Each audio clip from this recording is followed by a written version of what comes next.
은혜가 많으신 하나님께서 은혜의 자녀로 불러주시고 오늘도 말씀 듣게 하시네 참 감사와 영광 올려드립니다. 예배 가운데 임하시는 성령님을 체험하는 시간 되길 주님의 이름으로 소망하고 축복합니다. 우리 서로 사랑의 인사를 나누겠습니다. 사랑합니다. 축복합니다. 감사합니다. 사람들은 누구나 새 것을 좋아합니다. 그래서 어떤 것이든 새 것을 가지려 하고 새 것을 얻기 위해 노력합니다. 오래 사용해서 정이 들고 익숙해져서 즐겨 사용하는 것이 있더라도 그 새 것이 시간이 지나면 언젠가는 고장이 나고 더 이상 기능을 하지 못해서 다시 새 것으로 바꿔야 하는 상황이 오기 마련입니다. 처음에는 너무나도 좋았는데 새 것이었는데 그것이 얼마 가지 못합니다. 비싼 것이라고 해서 고장이 나지 않는 것이 아닙니다. 비싼 거 좋아서 평생 쓰고 싶은데 그 시간이 지나면 또 고장이 납니다. 금방 헛것이 되고 맙니다. 사람의 마음도 그렇지 않나 생각해보면 새로운 마음을 가지고 시작하지만 그리 오래 가지 못하는 것을 발견하게 됩니다. 사랑하는 남자가 만나 조문머리가 팥뿌리가 될 때까지 사랑하며 살기로 다짐했는데 어느 순간 남보다 못한 관계가로 바뀌는 경우를 보게 됩니다. 자녀를 낳았을 때는 건강하기만 하면 된다고 생각했는데 어느 순간 건강하기만 한 자녀가 원망스럽다는 말이 있습니다. 처음 마음을 잃어버리고 소중함을 잃어버린 새 것은 헛것이 되고 맙니다. 처음에는 결단하고 다짐했는데 오래가지 못합니다. 이것이 세상의 새 것입니다. 그렇다면 우리의 신앙은 어떠한가? 2023년을 시작하며 기본으로 돌아가 본이 되는 교회를 꿈꾸며 신앙의 기본인 예수 그리스도로 돌아가 세상에서 예수님을 드러내고 주님의 자녀로서 성도로서 본을 보이자고 다짐했는데 지금까지 잘 이어지고 있는지를 생각해보게 됩니다. 새해에 시작하며 이전 것은 지나갔으니 보라 새 것이 되었다는 사도 바울의 그 말을 마음에 새겼는데 다시 헌신자, 헛것이 되어가고 있지 않았는지요. 분명한 것은 구원받은 우리는 그리스도 안에서 새로워진 새 것이라는 사실입니다. 우리는 새 것입니다. 우리는 이제 하나님의 뜻에 따라 하나님의 방법으로 살아가는 사람들이 되었습니다. 그런데 지금 새 것으로 살고 계시는지 새롭게 태어난 사람다운 삶을 살고 있는지를 돌아보아야 합니다. 오늘 말씀을 통해서 새 된 사람은 어떠한 사람들을 깨닫고 헛것으로 돌아가지 않고 날마다 새 것다운 삶을 살아가는 우리 모두 되기를 소망하고 축복합니다. 우리가 지금 살아가고 있는 시대는 어느 시대보다 지식이 넘쳐나는 시대입니다. 지식을 얻고자 하면 핸드폰이나 컴퓨터나 텔레비전이나 어떠한 것을 사용해서라도 금방 지식을 얻을 수 있습니다. 예전에는 책 한 권 보려면 서점을 가거나 도서관을 가거나 그리고 유명한 사람을 만나려면 직접 찾아가야 했습니다. 그래서 대학 가는 것이 지식의 요람이라고 정말 대단한 것이라고 여기던 시대가 있었습니다. 근데 지금은 텔레비전만 켜면 직접 만날 거라 상상치도 못했던 사람들을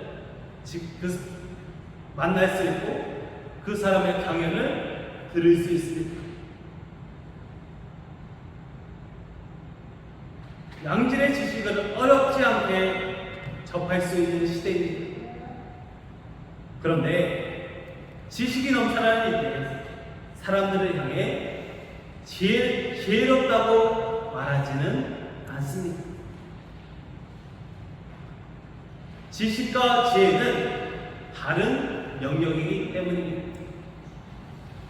우리가 다 지식 있는 사람이 되지 못할지도 모릅니다. 그러나 우리는 다 지혜로운 사람이 될 수 있습니다. 지혜라는 것은 단순히 지식이 쌓여가는 것이 아니라 하나님이 우리에게 주신 교훈을 우리가 어떻게 살아내고 적용시키는가의 문제와 관련된 능력이기 때문입니다. 지혜로운 사람, 지혜 있는 사람은 무슨 일을 하든지 함부로 하지 않습니다. 주의 깊게 지켜보고 곰곰이 생각하는 사람입니다.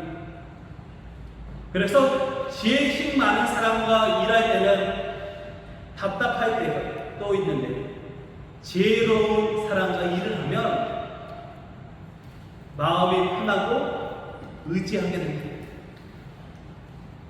지혜는 돈으로 살 수 있는 것이 아닙니다. 그리고 그저 주어지는 것이 아니라 삶 속에서 경험하고 깨달아서 쌓여가는 것입니다. 지식은 시간과 정성을 쏟으면 얻을 수 있지만 지혜는 그렇지 않습니다. 그래서 지혜가 귀합니다. 저도 녹종교에 구입하고 나서 성도님들을 통해서 깨닫는 지혜들이 있습니다.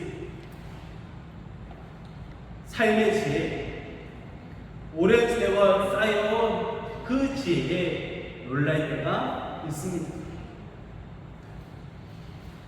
그런데 이 세상의 지혜는 시대와 상황에 따라 바뀔 수 있고 기준에 따라 달라질 수 있습니다.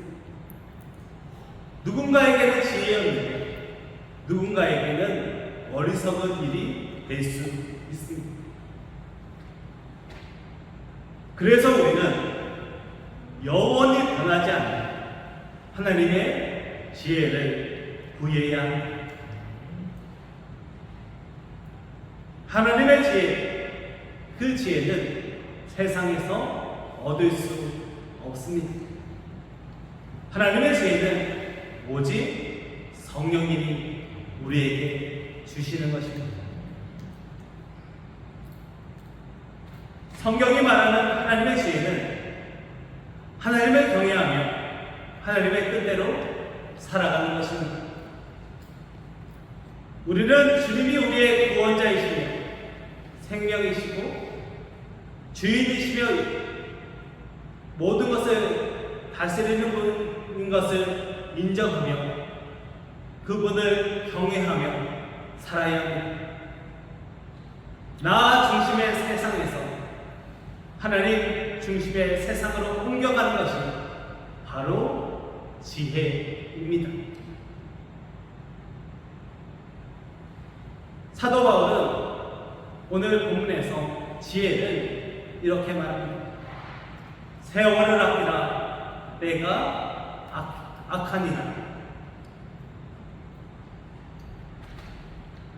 사도 바울은 세월을 아끼는 것만이 지혜를 이며 우리가 그 지혜를 가져야 한다고 말하고 있습니다.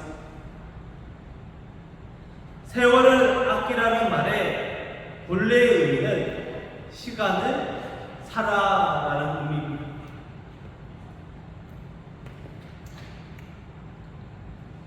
이 아끼라는 말의 영어 성경을 보면 리딩, 그러니까 구원하다라는 의미를 가지고 있습니다.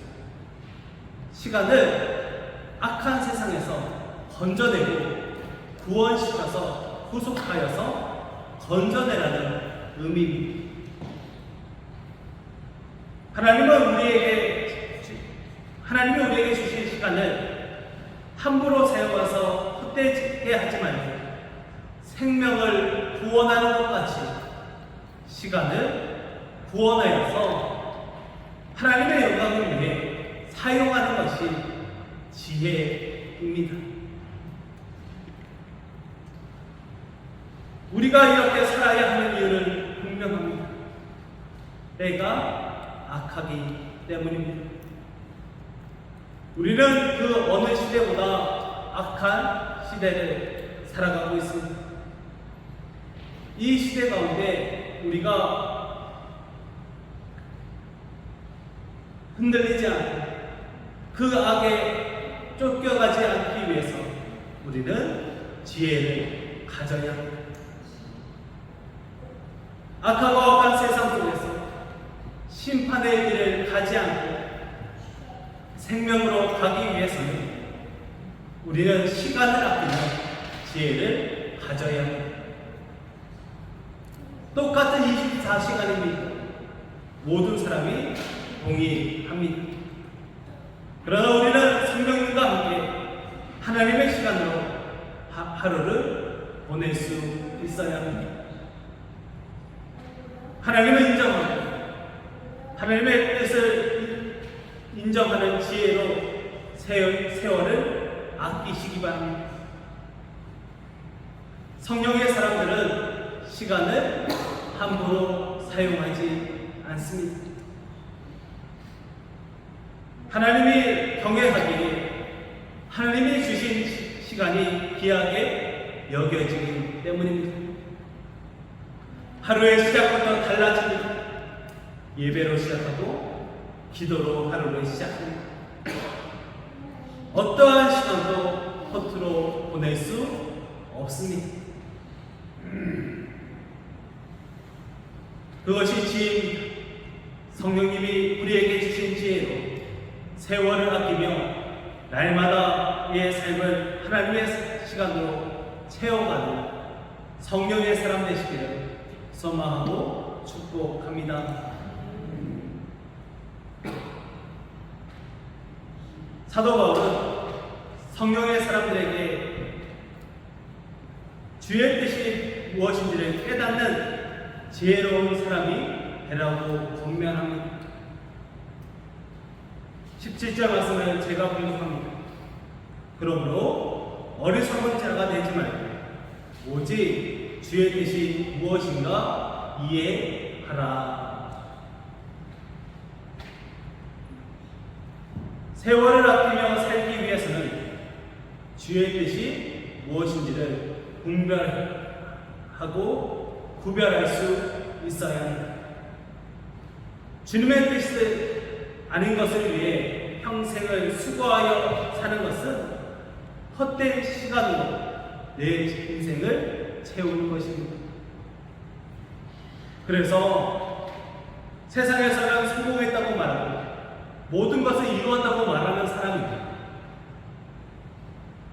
죽을 때가 되어서 허무하다, 헛된 삶을 살았다고 말하는 사람들이 있습니다. 솔로몬도 잠언에서 헛되고 헛되니 헛되고 헛되도다 라고 인생을 헛되다고 말합니다.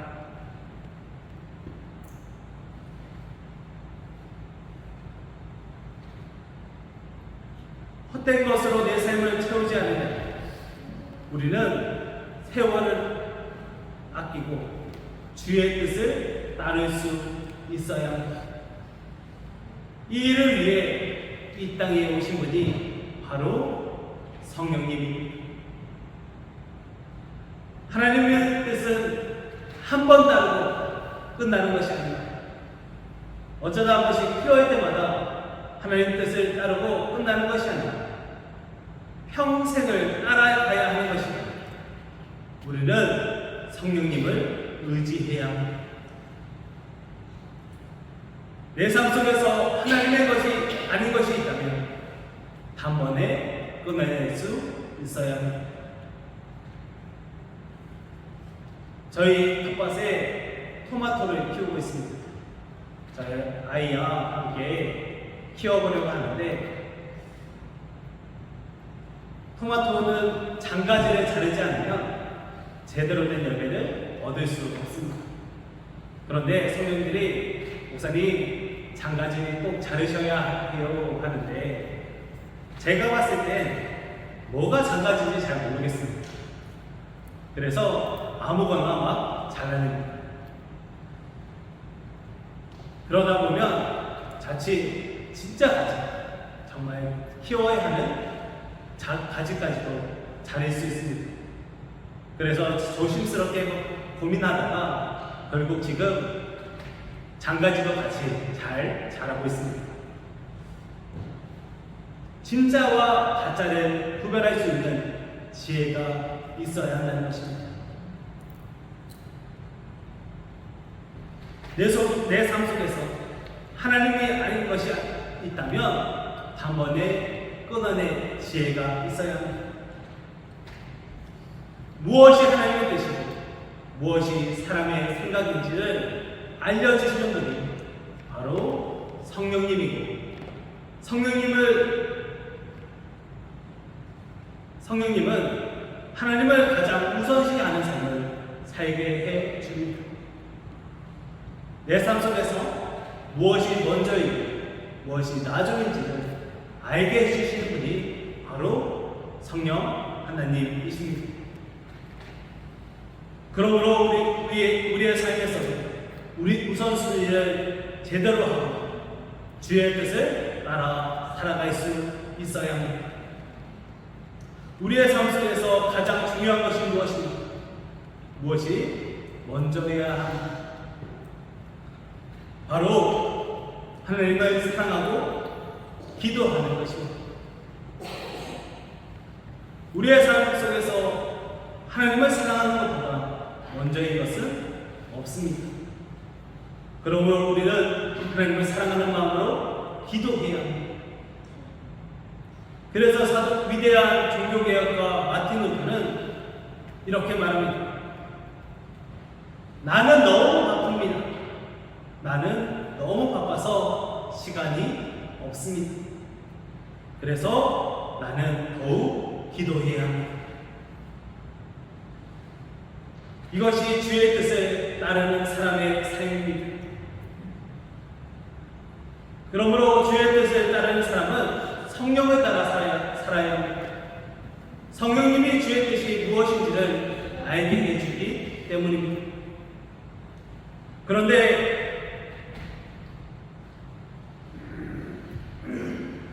주의 뜻을 따르는 것이 아니라 다른 것을 따르기 위해 분주한 사람들이 있습니다.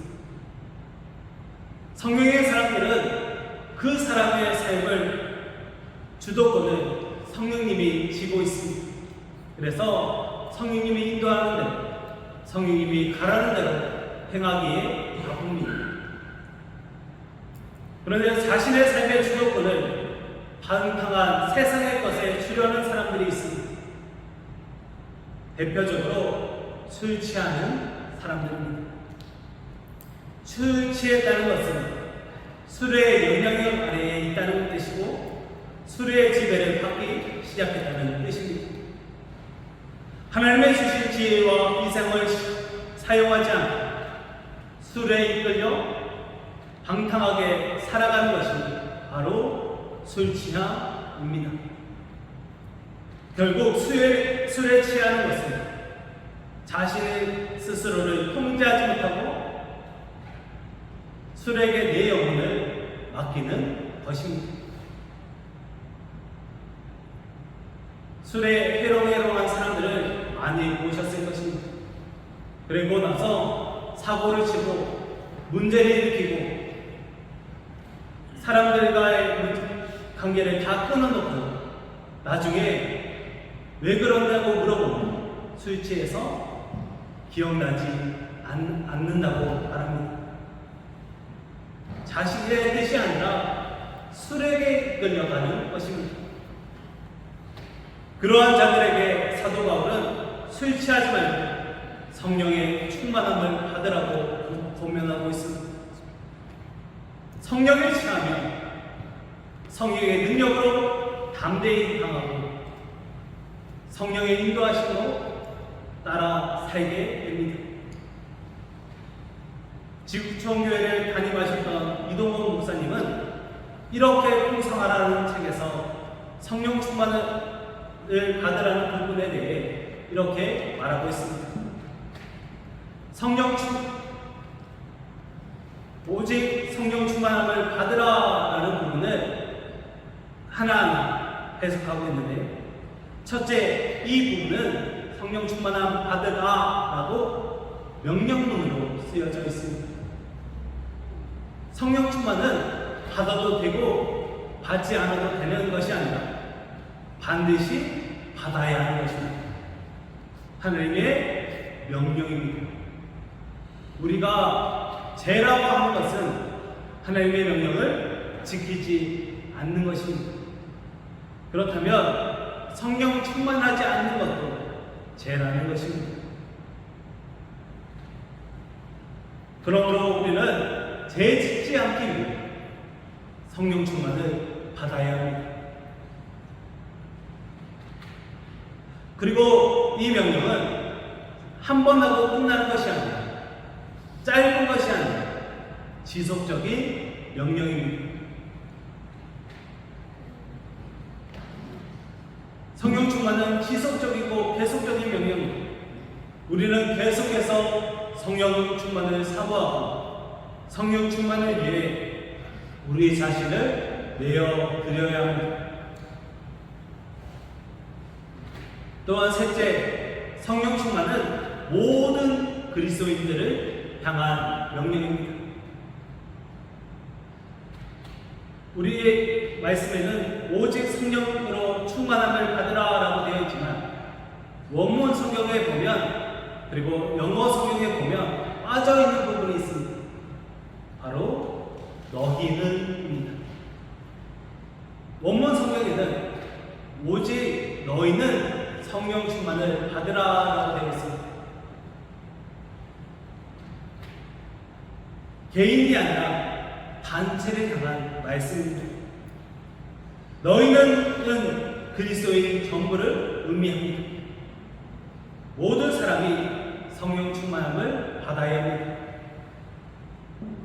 마지막으로 성령 충만함을 받으라는 명령은 수동태입니다. 이것은 내가 성령 받기를 원하는 것보다 성령님이 나를 충만케 하기를 더 원한다는 사실입니다. 성령님이 우리를 다스리시기를 원하십니다. 그리고 내가 성령님 충만하게 해주세요 하고 성령님을 가져올 수 있는 것이 아니라 성령님이 나에게 먼저 찾아와 주셔서 나에게 성령님을 주실 때 충만할 수 있다는 것입니다. 그래서 어떤 분들은 예전에, 오래전에 목회하신 분들, 그리고 최근에도 어떤 위험한 사상을 전하는 목사님들은, 또 어떤 분들은 성령 받아라 하고 성령님을 막 줄 수 있는 것처럼 말합니다. 그러나 성령님은 사람이 얻을 수 있는 것이 아니라 성령님이 우리에게 오시는 것입니다. 성령님이 우리에게 먼저 오신다는 것을 기억하시기 바랍니다. 이 모든 일을 이루시고 주의 뜻을 따라 살게 하시는 분이 바로 성령 하나님이십니다. 술에 취하지 마시고 성령님이 아닌 다른 것에 내 삶의 주도권을 이어주어서도 안 됩니다. 그것이 주의 뜻을 따라가는 것입니다. 성령의 충만함으로 주의 뜻을 쫓아 살아가는 성령의 사람 되시기를 소망하고 축복합니다. 이렇게 성령님이 오시면 내 삶의 변화가 일어날 수밖에 없습니다. 그리고 내 삶의 모습을 전혀 다르게 바꾸게 됩니다. 내 삶의 주어를 성령께 드리고 나면 나의 입에서 세상의 소리가 아니라 시와 찬송과 신령한 노래가 멈추지 않습니다. 오늘 본문에서 시와 찬송과 신령한 노래로 서로 화답하라 말합니다. 시는 그 원어를 살펴보면 문지르다라는 뜻이 있습니다. 악기를 연주한다는 뜻입니다. 그래서 시는 악기를 사용하는 찬송입니다. 두 번째, 찬송을 의미하는 헬라어 힘노스는 영어에서 찬송을 의미하는 힘의 어원입니다. 그러니까 신을 찬송하는 노래라는 뜻입니다. 찬양입니다. 마지막으로 신령한 노래는 성가구, 그러니까 여러 파트를 나누어서 하는 성가대의 찬송을 의미합니다. 시와 찬송과 신령한 노래를 의미하는 것은 내가 할 수 있는 모든 방법을 동원해서 하나님을 찬송하는 뜻입니다. 이것이 예배이고 이 예배는 하나의 마음으로 모여집니다. 바로 감사입니다. 마음에 하나님이 차고 넘치면 신기하게도 감사가 차고 넘치게 됩니다. 입술에서 찬양이 멈추지 않고 감사가 그치지 않습니다. 내 마음이 하나님으로 가득하네 무엇이 불만이고 불평이며 원망이겠습니까? 그저 감사할 뿐입니다. 이처럼 성령 충만할 때 대표적으로 나타나는 모습이 바로 감사입니다. 상황과 환경에 따라 흔들리는 것이 아니라 그저 감사하는 것입니다. 성령의 사람이 되고 보니 세상을 보는 일이 달라지게 됩니다. 이제는 감사의 소중함을 깨닫게 되고 성령님의 능력으로 감사하며 사는 것입니다. 아무것도 할 수 없는 상황 속에서도 감사를 멈추지 않고 시와 찬송과 신령한 노래로 예배하는 삶을 멈추지 않는 사람이 성령의 사람, 새 사람입니다. 어떤 한센병, 나병을 겪는 사람이 있었다고 합니다. 그의 병세가 심해져서 코와 손가락 하나씩 떨어지고 썩어지기 시작했습니다. 그러나 그는 실망하거나 비관하지 않고 오히려 감사하며 이렇게 신앙을 고백했다고 합니다. 하나님, 내가 나병으로 썩어져 죽는다 할지라도 그 모든 것이 썩어져 죽는 순간이 온다 할지라도 그 순간까지 나의 성대만을 상하지 않게 하여 주옵소서. 그리하면 이 성대를 가지고 내 생명이 다하는 순간까지 하나님의 사랑을 찬양하겠나이다. 할렐루야. 모든 것이 썩어 사라지는 그 순간까지 하나님을 찬양하겠다는 것이 바로 성령의 사람, 새 사람입니다.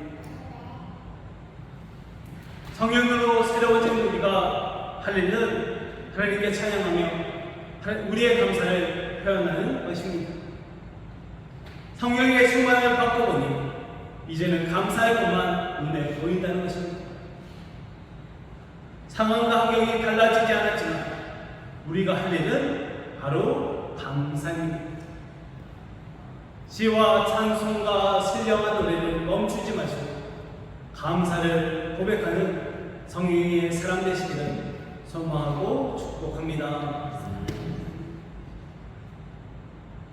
예수님이 십자가에 달려 죽으시고 우리를 깨끗하게 하시고 우리를 거룩하게 한 하나님의 자녀가 되었으니 우리는 이제 새 사람입니다. 우리가 자격이 있어서가 아니라 성령님이 우리와 함께 하시기 때문입니다. 성령님이 우리가 영원히도록 새 사람으로 살 수 있도록 인도해 주셨습니다. 그렇게 우리와 함께 해주시고 우리를 지키시고 우리에게 지혜와 능력을 부어 주십니다. 그러므로 우리는 새 것이고 헌 것이 되지 않습니다. 세상의 모든 것은 시간이 지나면 상하고 닳고 썩어져 가지만 성령 안에서 새 사람 된 우리는, 새롭게 태어난 우리는 성령님이 함께 하시기에 영원토록 새 것입니다. 새 것인 우리가 할 일은 성령의 지혜로 세월을 아끼며 살아가는 것입니다. 또한 내 영혼의 주도권을 빼앗으려는 술과 세상의 쾌락과 우울과 중독의 공격을 물리치고 오직 성령의 충만함으로 성님의 인도하심을 쫓아 주의 뜻으로 살아갈 수 있어야 합니다. 마지막으로 이러한 성도의 삶에는 찬송이 멈추지 않습니다. 감사가 멈추지 않는 것입니다. 이 모든 것을 인도하신 하나님께는 날마다 찬송과 감사를 이어가시기 바랍니다. 몸은 상할 때가 있습니다. 상하도록 상해서 회복하지 못할 때도 있습니다. 그래서 성도님들이 오래 살았더니 이제 성한 데가 하나도 없다고 매일 아프기만 하고 약이 날마다 늘어난다고 말씀하십니다. 내가 얼마 전에 본 TV 프로그램에서도 어떤 어르신은 하루에 30가지 종류의 약을 먹는다고 합니다. 몸은 그렇게 갈수록 달아갑니다. 그러나 우리의 영혼은 영원히 새 것입니다. 성령님이 우리와 함께 하시니 우리는 영원토록 새 것이라는 믿음으로 새 사람이 나온 삶을 살아가시기 바랍니다. 그러기 위해 이 말씀들을 한번 지켜보시기 바랍니다. 첫째, 지혜로운 사람답게 세월을 아끼시기 바랍니다. 하루의 삶을 돌아보시고 혹시라도 헛되게 흘러가는 시간이 있다면 그 시간조차 바로 잡아서 24시간 내내 한 1분 일치도 놓치지 않고 하나님께 영광을 돌리며 살아가시기를 소망합니다.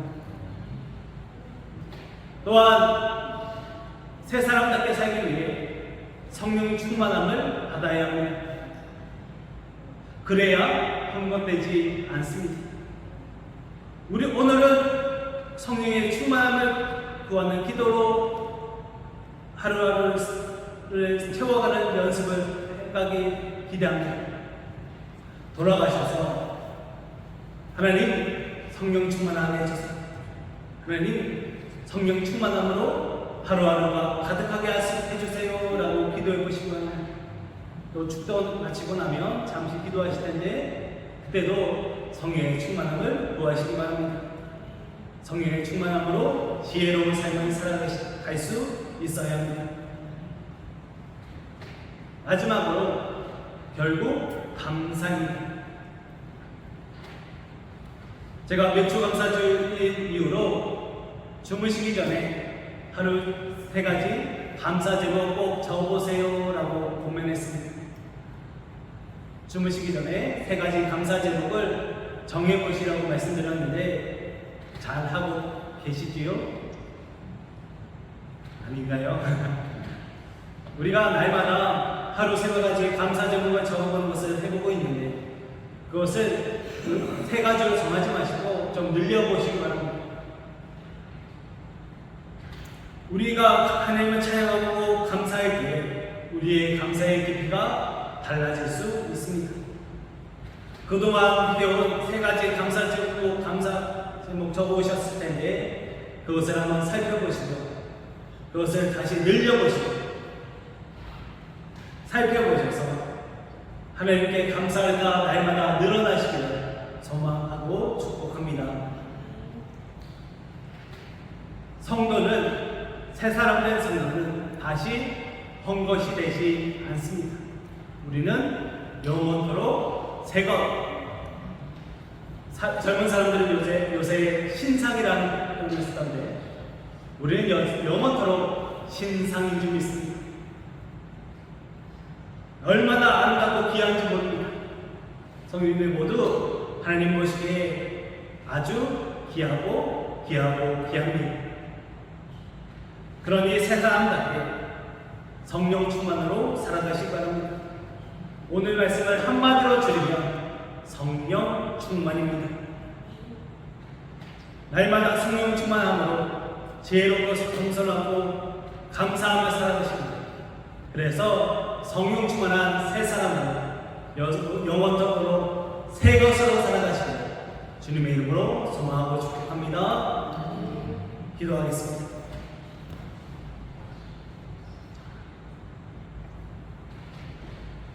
살가되고 많으신 아버지, 우리는 모두 새 것인 줄 믿습니다. 영원토록 새 것으로 살게 하시고 새 것의 삶으로 살아갈 수 있도록 성령님 충만함으로 우리를 인도하여 주시옵소서. 성령 충만한 삶으로 우리를 인도하실 줄을 기대하고 주님께서 우리와 동행해 주셔서 날마다 성령의 주도권에 걸려 세상에 취하지 않고 술에 취하지 않고 성령께 취하는 삶을 살기를 소망하고 늘 새것 되길 기대하고 예수님의 이름으로 간절히 기도하옵나이다. 아멘.